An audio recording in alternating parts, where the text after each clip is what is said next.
నమస్తే, welcome to Telugu బాబు. ప్రస్తుతం మనతో పాటు ఉన్నారు చిత్రగుప్త ఎండి గిరీష్ దారమణి గారు ఉన్నారు.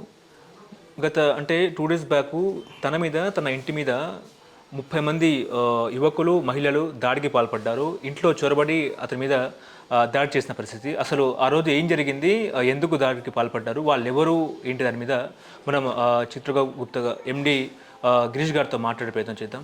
నమస్తే. నమస్తే. ముఖ్యంగా ఆ రోజు ఎంతమంది వచ్చారు, మిమ్మల్ని ఎందుకు టార్గెట్ చేశారు, అసలు ఆ రోజు ఏం జరిగింది, మీరు ఎక్కడున్నారు, వాళ్ళు ఎన్నింటికి వచ్చారు, అసలు వాళ్ళు ఎవరు, ఏం జరిగిందంటే ఏం చెప్తారు సార్? ఆల్రెడీ పలు పేపర్లలోనైతే వాళ్ళు ఎవరు అనేది క్లిస్టల్ క్లియర్గా చెప్పేసిండ్రు. సో వాళ్ళ ఐడెంటిటీ డిస్క్లోజ్ అయితే అయింది. ఆల్మోస్ట్ 10-10:30 మధ్యలో వాళ్ళు వచ్చిర్రు బ్రదర్. వచ్చిండ్రు, టార్గెట్ సింపుల్గా నన్ను అటాక్ చేద్దామని వచ్చిండ్రు. వాళ్ళ అజెండా వాజ్ సింపుల్, నన్ను కొట్టాలా, నన్ను షేమ్ చేయాలా, నన్ను ట్యామ్ చేయాలా. అలా కొట్టుడు చూస్తే మాత్రం నన్ను చంపాలనే కోపంతోనే వాళ్ళు వచ్చినట్టు నాకు అనిపించింది. నేను అదే ఎఫ్ఐఆర్లో కూడా రాయడం జరిగింది. 10:30 ప్రాంతానికి వచ్చిర్రు. మళ్ళీ నేను ఏదో మహిళలను అసభ్యకరంగా మాట్లాడినా అని చెప్పిండ్రు. మళ్ళీ ఆధారాలు అయితే ఏం చూపెట్టలే. ఇప్పుడు ఏదో ఎక్సెట్రా సోషల్ మీడియాలో ఏదో చేస్తారు, పాటలు పాడడం కూడా తప్ప అనే ఒక క్వశ్చన్ మార్క్ ఇవాళ వచ్చింది. సో మళ్ళీ దాన్ని ఇలా తెలంగాణ సమాజం ఏ రకంగా తీసుకుంటుంది, ఏ రకంగా దీని మీద ముంగడు పోతారని అనేది నేను మిమ్మల్ని అడుగుతున్నాను.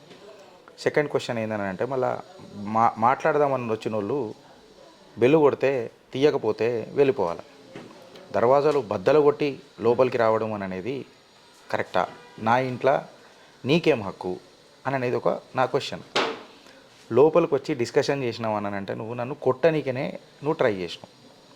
మొత్తము నువ్వు దర్వాజాలు బద్దలు కొట్టి 3 దర్వాజాలు బద్దలు కొట్టి లోపలికి పోయినావు. మీకు ఆల్రెడీ ఇప్పుడంతా రిపేర్ వర్క్ జరుగుతున్నది.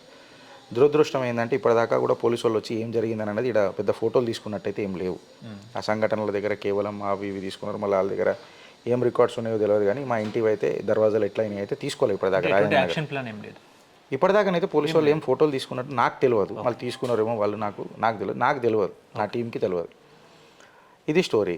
దాని తర్వాత ఇక మొత్తం మీరు వీడియోలలో చూసిండ్రు, how they have treated me, ఇదంతా చూసిండ్రు. ఇక వాళ్ళ రీజన్స్ ఏంది అని అనేది వాళ్ళ సొంతంగా తెలియాలి. వాళ్ళే చెప్పుకుంటారు ఏదో మాట్లాడినా, మళ్ళీ ఏం మాట్లాడినా.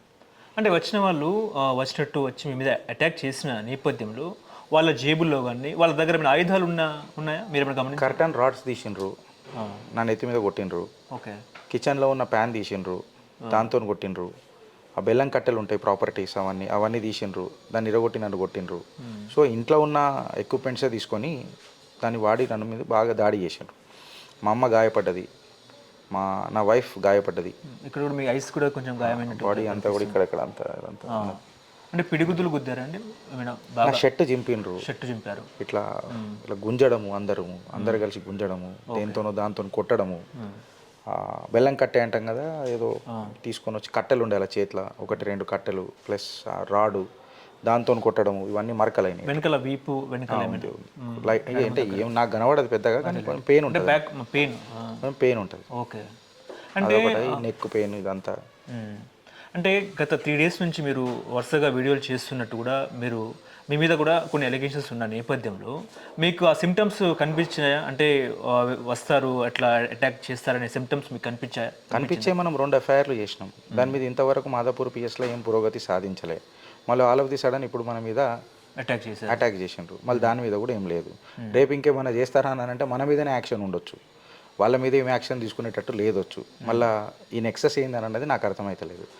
ఆ రోజు అక్కడ యాక్షన్ తీసుకుని ఉంటే ఇక్కడ ఉండకపోయేది కదా. ఓకే. అంటే మీరు ఎవరిని టార్గెట్ చేస్తూ వీడియోలు చేశారంటే ఏం చెప్తారండి? నేను ఎవరిని టార్గెట్ చేసినట్టు ఎప్పుడు మాట్లాడలేదే. ఆ సమస్య మీద మాట్లాడినా. ఆ సమస్య మీద ఎవరికన్నా ఇక అఫిలియేట్ అయిందంటే దానికి నాకేం సంబంధం? ఇప్పుడు మీరు ఒక సమస్య మీద మాట్లాడారు, ఆ సమస్య ఏందన్నది మీకు తెలుసు. ఈ సమస్య నాది కాదు అని అంటే నాది కాదు, నాదే అని అంటే నాదే. అది ఇక వాళ్ళు తీసుకోవాలి కదా. ఓకే. నేను చెప్పింది ఒక సిస్టమ్ మీద మాట్లాడినాం. ఇప్పుడు ఈ టాపిక్ మీద మీరే మాట్లాడినరు అని అంటే అది మీకే వర్తిస్తుంది కదా. ఓకే. అంటే మీరు కరడుగట్టిన బీజేపీ హిందుత్వ సిద్ధాంతకర్త కాబట్టి మీ మీదనే బీజేపీ అంటే ఒకవైపు ఏంటంటే బీజేపీ కార్యకర్తలు మీ మీద దాడికి పాల్పడ్డారని చెప్పేసి కూడా వింటున్న పరిస్థితి. అంటే ఒక కరడుగట్టిన బీజేపీ కార్యకర్త మీద ఇంకో కరడుగట్టిన బీజేపీ కార్యకర్తలు అనొచ్చా, లేకపోతే ఇంకేమైనా అనొచ్చు. కానీ ఎందుకు వాళ్ళు ఈ రకమైన సిద్ధాంతంగా వెళ్తున్నారు అంటే బయట ఏంటంటే బీజేపీ ఒక క్రమశిక్షణ గల పార్టీ అని చెప్పేసి ప్రజల్లో చెప్తా ఉంటారు. మరి బీజేపీ ఇట్లా క్రమశిక్షణ తప్పితే ఏంటి పరిస్థితి అంటే ఏంటి? ఇది బీజేపీని మనం ఇలా లాగడం అనేది కరెక్ట్ కాదు బ్రదర్. బీజేపీ దాడి అనేది ఖండిస్తాను నేను. ఓకే. అందులో కొంతమంది వ్యక్తులు చేపించిన దాడి అని చెప్పిన ఆ వ్యక్తుల కార్యకర్తల నాయకుల అది పోలీస్ ఇన్వెస్టిగేషన్లో బయటికి రావాలి. నేను కోరేది అది అట్లా. ఓకే. ఆ రోజు దాడికి పాల్పడినప్పుడు కింద ఎంతమంది ఉన్నారు, మీ ఇంట్లో ఎంతమంది ఉన్నారు, పోలీస్ వెహికల్స్ తిరిగినాయా, సీసీ కెమెరాస్ ఉన్నాయా, మీరు పోలీసులకు ఇన్ఫార్మ్ చేసినప్పుడు వాళ్ళు ఇమీడియట్లీగా రియాక్షన్ ఉండేనా అంటే ఏం చెప్తారండి ఆ రోజు నైట్? పోలీసులు చెప్పిన 45 మినిట్స్కి ఒక 45 మినిట్స్ దాకా రాలే. వచ్చిన ఇద్దరే వచ్చిండ్రు. ఫస్ట్ 100కి మేమే ఫోన్ చేసినాం, పిలిచినాం, వచ్చిండ్రు. సో పెద్దగా పోలీస్ నుంచి అయితే అప్పుడు ఏం సపోర్ట్ దొరకలేదు, ఎందుకంటే పోలీస్ వచ్చినా పాపం ఏం చేయలేకపోయారు. ఇద్దరే ఉన్నారు కదా, వాళ్ళు 40-50 మెంబర్స్ ఉన్నారు. దాంతోపాటు పోలీసులను కూడా వాళ్ళు కొట్టిన దాఖలాలు ఉన్నాయి. అది వాళ్ళు పోలీసులు కూడా కేసులు పెడతారని నేను అనుకుంటున్నా, పెట్టిరని కూడా భావిస్తున్నా. సో ఇది ఇట్లాంటి ఘటన.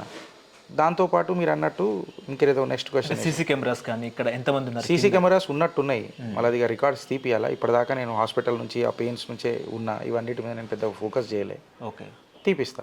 ఆ రోజు మీరు ఇంట్లో ఏం చేస్తున్నారు? అంటే వాళ్ళు అటాక్ చేయకముందు మీరు ఇంట్లో ఉన్నారా? ఇంట్లో ఏం చేస్తున్నారు? నేను 9:30కి వచ్చిన. 9:30కి వచ్చిన. అరౌండ్ స్నానం చేసిన అండ్ అన్నం తిననీకే నేను మా అన్న కూర్చున్నాం. ఈ దాడి స్టార్ట్ అయింది కంప్లీట్గా. ఇక ఆడ నుంచి ఇక వీరాంగం సృష్టించేసారు ఆల్మోస్ట్ 11:30 వరకు. ఏమైనా రక్తం కళ్ళ చూసేదాకా వాళ్ళకు నిద్ర పట్టలే, ఆ రాక్షసానందమాలు తక్కువ కాలే. అంటే మిమ్మల్ని చంపేద్దామని ఇక డిసైడ్ అయినట్టు వచ్చినట్టేమో. ఇలా ఇంటెంట్ ఏమున్నది అన్నది మీరు ఆ ఫుటేజ్ చూస్తే మీకు తెలుస్తుంది. నేను కమెంట్ చేసి నేను టిఫనీ చేసే కంటే అలా ఇంటెంట్ ఏమున్నది అన్నది మీరు చూడాలి. అంటే మిమ్మల్ని పోలీసులు ఆపుతున్నా కూడా, ఇద్దరు కానిస్టేబుల్ ఆపుతున్నా కూడా వెనుకల నుంచి వాళ్ళు మీ మీద దాడి చేయడము, ఆ తర్వాత చెప్పుల దండ అనేది మెడలో వేయడం, రకరకాల అంటే అసభ్యకరంగా, అలాగే పోలీస్ వ్యాన్లో ఎక్కించినా కూడా మిమ్మల్ని అటాక్ చేయడము. అప్పుడు మీరు ఏమైనా అన్నారా? లేకపోతే వాళ్ళు ఏమైనా బూతులు వెనకాల తిట్టారా? లేకపోతే వాళ్ళకి ఏమైనా ఎవరైనా పంపించినట్టు వాళ్ళు ఏమైనా మీకు వినిపించిందా? అవి నేను అన్ని ఎఫ్ఐఆర్లో రాసిన. ఓకే, అవన్నీ నేను కంప్లైంట్లో పెట్టిన. ఎవరు ఆర్కెస్ట్రేట్ చేసిండ్రు, ఎవరు ఉంటారు, నా సస్పెక్ట్ ఎవరు ఉన్నారు, అదంతా నేను రాసిన. So I leave this to the investigation agencies. Police వాళ్ళ పని చేసుకొని పోనీయండి.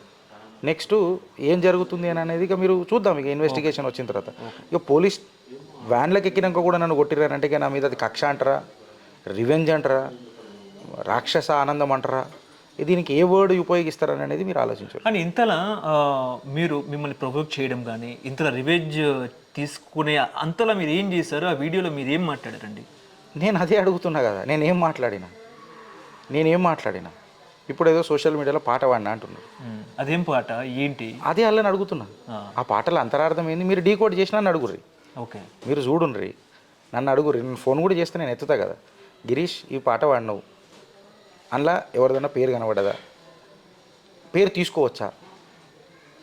ఇప్పుడు మా అక్క పేరు ప్రియతమ రాగాలు అని నేను పాడినా. అంటే ప్రియా గురించి ఉద్దేశించి పాడినా? పిక్చర్ పాట కదా, సినిమా పాట. దానికి నన్నే అన్నాడు అని అంటే ఎందుకు? అంటే మీ మనసులో ఏమున్నది అనేది నాకెట్ట తెలుస్తుంది? మీ మనసులో ఏమున్నదని నాకెట్ట తెలుస్తుంది? కరెక్టా కదా? నేను అదే ప్రశ్నించిన కదా అందరిని. ఓకే, ఇప్పుడు నేను పాయింట్కి వచ్చేస్తే మీ సస్పెక్ట్ ఎవరు? అంటే మీ సస్పెక్ట్ బండి సంజయ్ అనుకోవచ్చా? అంటే బండి సంజయ్ ప్రోద్బలంతోనే వాళ్ళు మీ ఇంటి మీద దాడి చేశారు. మీరు బండి సంజయ్లో అంటే 4 days బ్యాక్ బండి సంజయ్ మీద వీడియోలు చేయడము, అంటే దొంగ నోట్ల ముద్రించే ప్రక్రియ అన్నట్టు కూడా ఆ వీడియోలు బయటకు వచ్చిన పరిస్థితి. ఆ వీడియోల మీదనే వాళ్ళు కోపంగా ఉన్నారా అంటే నమ్మొచ్చా? అది వాళ్ళు చెప్పాలా. నేను ఎఫ్ఐఆర్లలో అయితే నా సస్పెక్ట్ రాసిన. నేను ఇప్పటికీ నేను అదే స్టేట్మెంట్ మీద కట్టుబడి ఉన్నా. నేను వ్యక్తి గురించో దాని గురించో పలు మాటలు మాట్లాడదలుచుకోలే. నా సస్పెక్టు నేను అందులో రాసిన, దానికి నేను కట్టుబడి ఉంటానని నేను అనుకుంటున్నా. దానికి దర్యాప్తు సంస్థలు నాకు మద్దతు తెలుపుతారని నేను అనుకుంటున్నా. సో ఇక అది ఆయనే ఊహించుకుంటాడు అని అనేది నాకు సంబంధం లేని విషయం. Better you should have a clarity with him. ఇక ఆయన ఊహించుకున్నాడు అని అంటే ఇప్పుడు నేను అదే అన్నా కదా, మీరు మాట్లాడితే అది మీకు వర్తిస్తుంది, నేను మాట్లాడితే నాకు వర్తిస్తుంది. అట్లాంటి బండి సంజయ్ని అంటే మామ అని అనడము, ఆ రకమైన వీడియోల్లో కూడా ట్రోల్స్ చేయడం అనేది కరెక్టే అంటారా? నేను పేరు తీసుకొని ఏదో చేయలే, ఈయన ఫలానా ఆయన ఫలానా అని ఎప్పుడు మాట్లాడలే.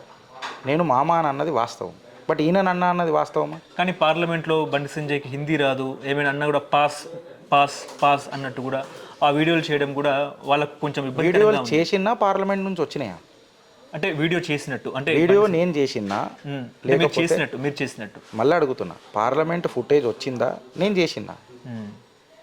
ఓకే, మీరు జర్నలిస్ట్ అండి, నేను చేసిన వీడియోలు పార్లమెంట్లో ఫ్యాబ్రికేట్ చేసినవి అట్లా అది లేదు అంటే పార్లమెంట్లో వచ్చినాయి. మీ ఛానల్ మా ఛానల్ పార్లమెంట్లో వచ్చినాయే నేను మాట్లాడినా. ఓకే, మళ్ళీ పార్లమెంట్లో వచ్చినాయి ఎందుకు బయటకు వచ్చినాయి? అది ఇప్పుడు ఎవరిని అడుగుతారు? మీరు స్పీకర్ గారిని అడుగుతారా? ఎవరిని అడుగుతారు? నేనేం మార్ఫింగ్ చేసి చేయలేదే, నేను చేసినా? అంటే మీరు చేయలేదు. సో మీ క్వశ్చన్ తప్పు. నేనేం చేసినా? నేను చేయలేదు. నాకు వచ్చినాయి చెప్పిన. ప్రజాభిప్రాయం తెలపడమే మీ హక్కు, అది హక్కు, మీ హక్కు కదా. ఇప్పుడు నేను మీరు ప్రశ్నించారంటే గదే కదా, నేను గదే మాట్లాడినా. నేను ఇంకా ఫ్యాబ్రికేట్ చేసో కొత్తది ఉత్పన్నం చేసో మాట్లాడలే కదా అట్లా. ఇప్పుడు బీజేపీ నుంచి ప్రెసిడెంట్ గారి నుంచి ఫోన్ వచ్చిందా, లేకపోతే పెద్దల నుంచి బీజేపీ హేమ నాయకుల నుంచి మీకు ఫోన్ వచ్చిందా, ఢిల్లీ నుంచి ఫోన్ వచ్చిందా అంటే ఏం చెప్తారు? ఎప్పుడైనా ఫోన్ చేశారా? ఫోన్ వచ్చింది, ఫోన్ రాలేదని కాదు, ఫోన్ వచ్చినాయి. ఎవరెవరు చేసినారు అని అనేది అది నా అంతర్గత టాపిక్ అది. సో చేసిరు పెద్దలు చేసిండ్రు, నాకు వాళ్ళ సంఘీభావం తెలిపిండ్రు. మనం అందరం ఒకటే కుటుంబం అన్నట్టు నాకు ఆశ్వాసం ఇచ్చిండ్రు. So let us see. అసలు పంచాయతీ ఇప్పుడు ఏం లేదు కదా, నేను ఆరోపణ చేసిన, అది ఆరోపణ ఫస్ట్ నిజం కావాలి కదా, దాని తర్వాత చూద్దాం కదా. లెట్ ద కోర్స్ బిగిన్, దాని తర్వాత మనం ఆలోచిద్దాం. ఓకే, కానీ మీరు బీజేపీలో ఒక సిద్ధాంతపరమైన కార్యకర్త, కరడుగట్టిన బీజేపీ కార్యకర్త, కానీ మీరు ఇప్పుడు బీజేపీలో లేరు, గతంలో బీజేపీలో ఉన్నారు. సో ఎందుకు బీజేపీ నుంచి బయటికి రావాల్సిన ఎందుకు వచ్చింది? చిత్రగుప్త ఛానల్ని ఎందుకు పెట్టాల్సి వచ్చింది అంటే ఏం చెప్తారు? చిత్రగుప్త ఛానల్ నేను బయటకు వచ్చినాక పెట్టలే, ఉన్నప్పుడే పెట్టిన. అసలు నేను బయట లేను, నేను ఇంకా పార్టీలోనే ఉన్నా. లెటర్ వచ్చినంత మాత్రాన కాదు కదా, అది నా అంతర్గత సమస్య. సస్పెన్షన్ అనేది పార్టీకి నాకున్న వ్యక్తిగత సమస్య. అది పబ్లిక్ డొమైన్లో నేను ఎప్పుడు డిస్కస్ చేయలేదే. నాకు చూపెట్టరని నేను ఎప్పుడైనా డిస్కస్ చేస్తే నేనేం డిస్కస్ చేయలేదు. ఎందుకు సస్పెన్షన్ చేసిరు రీజన్ అయితే చెప్పలే. సో రీజన్స్ ఇప్పుడు నేను మాట్లాడినా అది వేస్ట్. నాకే రీజన్స్ తెలియనప్పుడు నేను మీతో మాట్లాడినా దానికి లైను ఆర్ అథారిటీ ఏముండదు. So it is waste discussion. I mean for me అది నా వ్యక్తిగత సమస్య, నాకు పార్టీకి ఉన్న సమస్య. దానికంటే పెద్ద సమస్యలు ఏమైనా ఉంటే అది డిస్కస్ చేస్తే బాగుంటుంది. But suspension is not a big thing. Okay, నేనైతే పార్టీని వదిలిపెట్టలే కదా, స్టిల్ నేను మీరు అదే అంటారు కదా, నువ్వు ఇంకా గిరీష్ అక్కడనే ఉన్నావు కదా అని అంటారు కదా, నేను అక్కడనే ఉన్నా, అక్కడనే చేస్తా అట్లా. This is my psychology of doing things. బీజేపీలోనే ఉంటారు, అందులోనే ఉన్నా, అందులోనే ఉన్నారు, ఉంటారు కాదు ఉన్నా, అందులోనే సస్తానంటున్నారు కదా, ఇంకేం కావాలి. ఓకే, ఇప్పుడు చిత్రగుప్త ఛానల్ మీద, యాజమాన్యం మీద, ఎండి గారి మీద కూడా అటాక్ చేసిన నేపథ్యంలో ఛానల్ని కొనసాగిస్తారా, లేకపోతే క్లోజ్ చేసే అవకాశం ఉందా అంటే ఏం చెప్తారు? ఛానల్ ఖచ్చితంగా కొనసాగుతుంది. ఆల్రెడీ స్టార్ట్ అయింది కదా, స్టార్ట్ అయింది. నేను కొంచెం పెయిన్స్ ఉన్నాయి, నాకు కొంచెం భౌతిక దాడులు అయినాయి నా మీద, నా ఫ్యామిలీ డిమోరలైజ్. దాడులు కూడా అయినాయి మీ మీద, మానసిక దాడి. భౌతిక దాడుల కంటే మానసిక దాడులు పెద్దవి, ఇంకా పెద్ద పెద్ద దాడులు ఉంటాయి నాకు తెలుసు, ఇంకా పెద్ద దాడులు కూడా ఉంటాయి. 3 సార్లు చేయని పోలీసు నాకు రేపు ఏమైనా చేస్తుందని కూడా డౌటు. ప్రాణహాని అయినా జరగవచ్చు, దానికంటే ఇంకా పెద్దవి కూడా జరుగుతాయంటే జరగవచ్చు, ఇంకేదన్నా వేరే రకంగా కూడా జరుగుతాయంటే జరగవచ్చు, ఏమన్నా కేసులు కూడా పెడతారంటే పెట్టొచ్చు. ఇప్పుడు ఇక ఏం మనం నమ్మేటట్టు లేదు పరిస్థితి, బికాజ్ 29th మార్చ్ నుంచి ఇదే లొల్లి కదా నడుస్తుంది. So there might be some different issues at different locations and different things. So దాని మీద మనం పెద్దగా ఏం చేస్తామనేది చూడాలి. We need to counter them accordingly. Okay, అంటే బీజేపీలో మున్నూరు కాపు వర్సెస్ ముదిరాజు. సో మీరు ఎవరి వర్గము ఏంటి, ఎందుకు ఈ లొల్లి వచ్చింది, మిమ్మల్ని ఎందుకు టార్గెట్ చేశారు అంటే ఏం చెప్తారండి? బీజేపీలో ఒకటే వర్గం ఉంటుంది.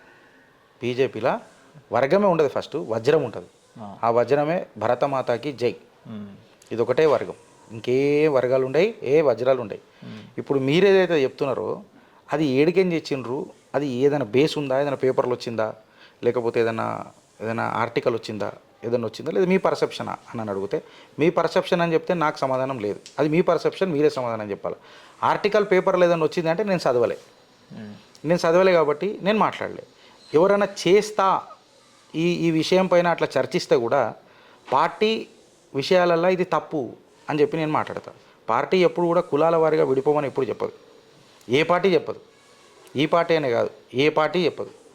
సో ఈ ఏదైతే పర్సెప్షన్ ఉంటుంది కదా సార్, ఈ పర్సెప్షన్ ఈజ్ నాట్ కరెక్ట్ అని అంటాను నేను.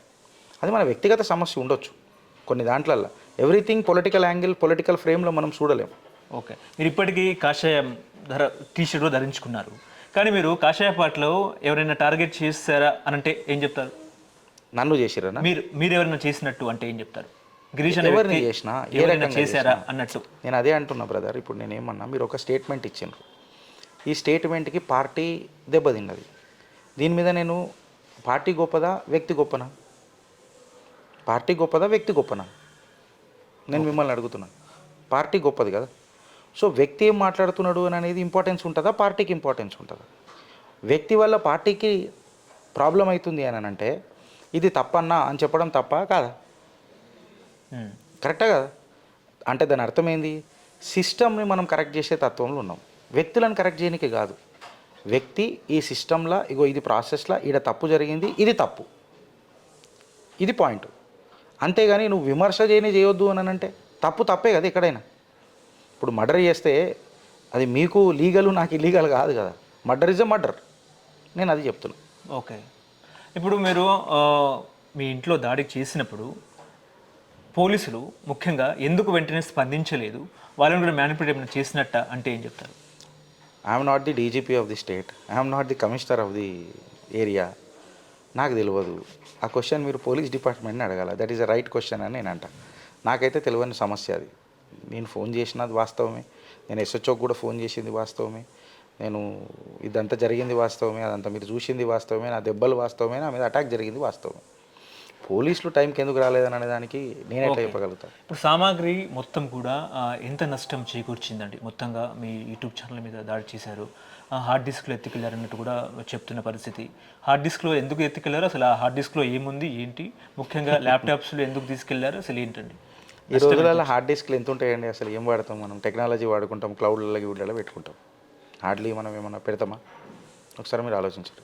ఓకే. నెక్స్ట్ హార్డ్ డిస్క్లలో ఏమున్నది అని అంటే మేము రోజువారీ చేసే కార్యక్రమాలే హార్డ్ డిస్క్లు ఉంటాయి, ఇంకేం పెద్దగా ఏమి ఉంటాయి.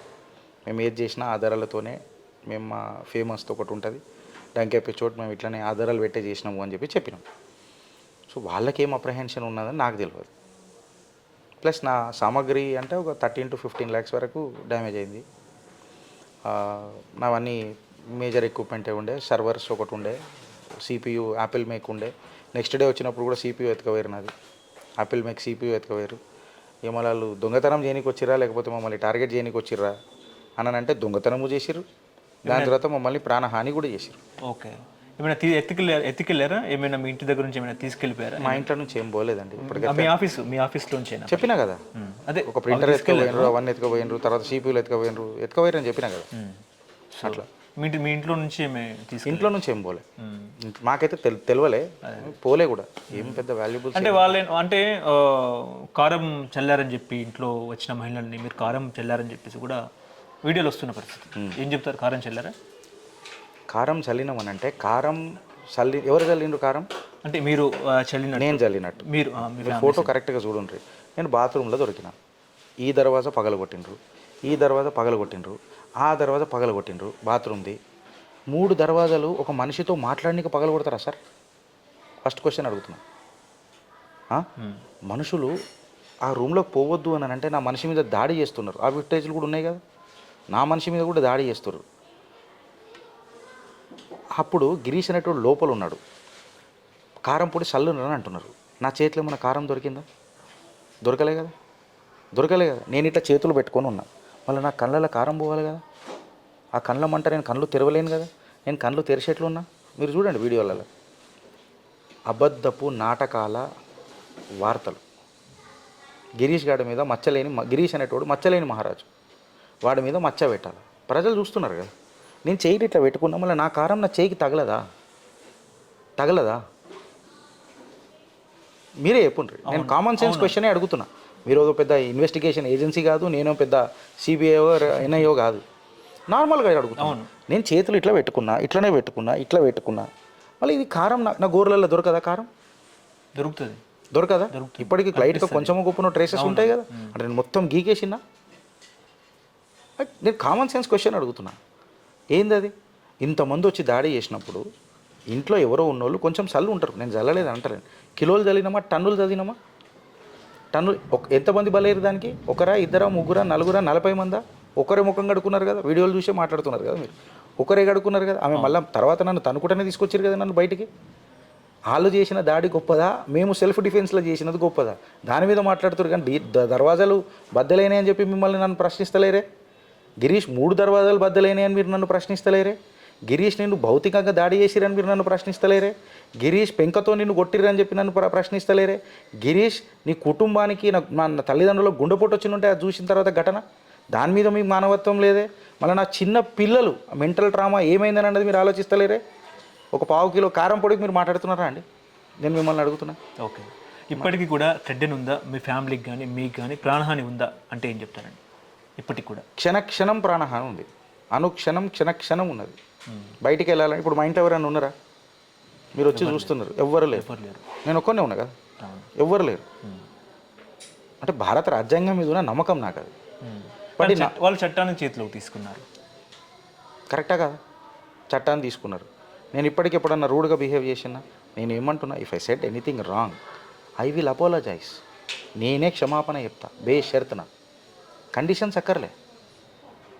కానీ ఇది అన్నందుకే అనంటే నేనేమన్నా, నేను ఇప్పుడే చెప్పిన ఒక పాట పాడతా, ఆ పాటలో మీ పేరు ఉన్నది అనంటే, ఇప్పుడు మీ పేరు సార్ నందు గారు ఉన్నారు, నేను మిమ్మల్ని ఏదైనా ఒక చిన్న పాట పాడిన అనుకోండి మీ పేరు మీద, అది మీరు అయిపోద్దా? నేను సినిమా పాట పాడినా కదా, నేను కల్పితమైన పాత్ర పాడినా, నేను లిరిక్స్ ఏమన్నా మార్చిన్నా, ఉన్న పాటనే కదా మారినా, అంటే మళ్ళీ సినిమాలు కూడా రద్దు చేయాలి కదా, అది కరెక్టా కదా? కామన్ సెన్స్ క్వశ్చన్ అని నేను అడుగుతున్నా, చెప్పురు ఇప్పుడు మీరు నాకు.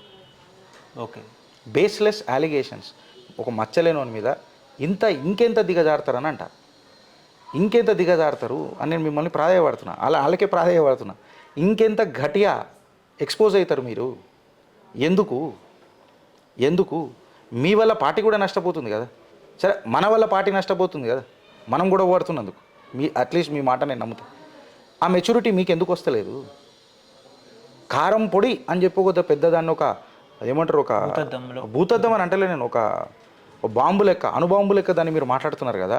మళ్ళీ డోర్ డ్యామేజ్ అయింది కదా, పెంకతో నన్ను కొట్టిరు కదా, ఇంతగానం అయింది కదా, నాకైతే మరకలు కనబడుతున్నాయి కదా, మీకు బయటికి వెళ్ళలేని పరిస్థితి కదా, ఇప్పటికీ నాకు బ్యాక్ పెయిన్ ఉందిగా, కరెక్ట్గా ఉన్నది కదా, నాకు నెక్ పెయిన్ కూడా ఉందని చెప్తున్నారు. ఇక్కడ ఎంత వాపు కూడా కనిపిస్తుంది కదా, ఇక్కడ గోలు కూడా గిరిగిపోయినట్టుంది, ఇంత ఉన్నాయి కదా.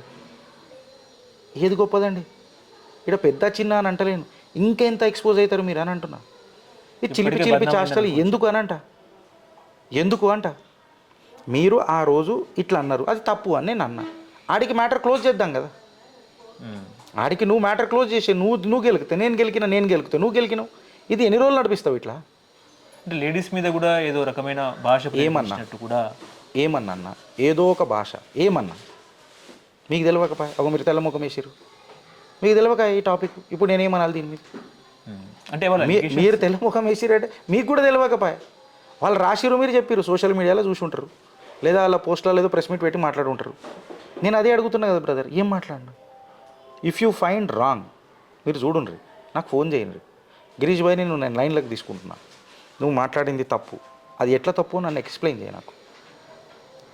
If I'm wrong I'm telling you from to your channel, I will apologise, unconditional apology నేను తెలియజేస్తాను. ఇంకేం కావాలి? ఇదే ఎక్స్పెక్ట్ చేస్తారు కదా వాళ్ళు నాతో. నేనైతే అంతర్జాతీయ తీవ్రవాదినా కాదు కదా, అంతర్జాతీయ తీవ్రవాదినా కాదు కదా. మీరే సోషల్ మీడియాలో పోస్టులు మొన్న ఏదో నన్ను ట్రోల్ చేసిరు, వెనకటికి గిరీష్ని అన్నని నెత్తి మీద ఎత్తుకున్నాడు, ఇప్పుడు ఏదో మాట్లాడుతున్నాడు అని చెప్పి మీరే ట్రోల్ చేశారు. అంటే అన్న నాకు కూడా అన్ననే ఉండే కదా, నేను కూడా ఇష్టపడోడే కదా. ఇవాళ మనం ఎందుకు కష్టపడదామని అంటున్నా, ఈ నష్టం పార్టీకి ఎందుకు అంటున్నా. కరెక్టే కదా? నువ్వు అర్థం చేసుకో, నేను అర్థం చేసుకుంటా, కరెక్టే కదా? నీ బలం నా బలం నీ బలగానికి తోడైతే ఇంకా బలవంతుడు అవుతావు కదా అని అంట. పార్టీ బలం పెరుగుతుంది కదా అంట, బలరాములం అవుతాం కదా అని నేను అంట. ఇది నేను అన్నది తప్ప, కలగన్నది తప్ప? నా ఆశ పార్టీని గెలిపించడమే, నీ ఆశ పార్టీని అధికారంలో తీసుకురానికనే. Where is the difference of opinion? You tell me. Do we have any sort of a different ideology? We come from the same ideology. మనకేమైనా ఇంకా డిఫరెన్స్ ఆఫ్ ఒపీనియన్ ఉందా? లేదుగా. ఒకటే అజెండాలు ఉన్నాం కదా, ఒకటే జెండాకు పనిచేస్తున్నాం కదా. ఓకే, సో చివరిగా చెప్పండి, అంటే బండి సంజయ్ వాళ్ళ మనుషుల చేత మీ మీద దాడికి పాల్పడినట్టు అనుకోవచ్చా? అంటే ఏం చెప్తారు? నేను ఎఫ్ఐఆర్ రాసిన, మీరు ఎఫ్ఐఆర్ చదువుకోవాలా. నేను చెప్పినంత మాత్రాన జడ్జ్మెంట్ అయిపోద్దా? కాదు కదా. సో దర్యాప్తు సంస్థలు చెప్తాయి. ఓకే. అట్లా చివరిగా ఏం చెప్తారండి? చివరిగా ఇటు ప్రభుత్వానికి కానీ పార్టీ బీజేపీ పార్టీకి కానీ ప్రజల ప్రాణహాని ఉంది. ఈ దాడులు ఇప్పటిదాకా భౌతిక దాడులైనాయి. ఇక దాని తర్వాత నన్ను మానసిక దాడులు ఎక్కువ చేస్తారు. నా కుటుంబానికి ఇంకా మానసికంగా క్షోభ పెట్టే ప్రయత్నాలు చేస్తారు. అడవులు కేసులు పెట్టడానికి ప్రయత్నం చేస్తారు. ఏదేదో మాట్లాడడానికి ప్రయత్నం చేస్తారు. టిప్పనీ చేయడానికి ప్రయత్నం చేస్తారు. ఒకసారి మీరు ఇంట్రోస్పెక్ట్ చేసుకోర్రి అని అంట, ఎక్కడ మొదలైంది అని. సపోజ్ గిరీష్తో మాట్లాడితే డిస్కషన్ అవుతుంది అని అంటే నేను ఫోన్ కాల్ దూరంలోనే ఉన్నాగా. నేను ఫోన్ కాల్లోనే దూరం. ఒకప్పుడు ఆత్మీయత మీకు మాకు ఉండే కదా. ఆ మనిషి ఎవరైనా సరే, నేను ఆరోపణ వేరే ఏ రకంగా నేను ఉండని, ఆత్మీయత అందరికి ఉండే కదా. ఆ ఆత్మీయత ఇవాళ ఎందుకు తక్కువ అవుతుందని అంట, ప్రేమ ఎందుకు తక్కువ అవుతుంది నా మీద అంట. దాంతోపాటు నీకు నాతో సమస్య, నా కుటుంబాన్ని ఎందుకు ఇబ్బంది పెట్టినావు అని అడుగుతా. నేను అడిగేది కదా ఒకటే, నాతో సమస్య కదా, నువ్వు నన్ను పిలిచి మాట్లాడు కదా, లేదా నీకు నచ్చిన వాళ్ళ దగ్గర పిలిచి మాట్లాడు కదా. నేను సమాధానం ఇవ్వకపోతే అప్పుడు నువ్వు మాట్లాడు కదా. కానీ నువ్వు నా కుటుంబాన్ని కూడా ఇబ్బంది పెట్టినావు కదా బ్రదర్, ఇది యాక్సెప్టబులా? నేను అడిగేది అది. ఓకే.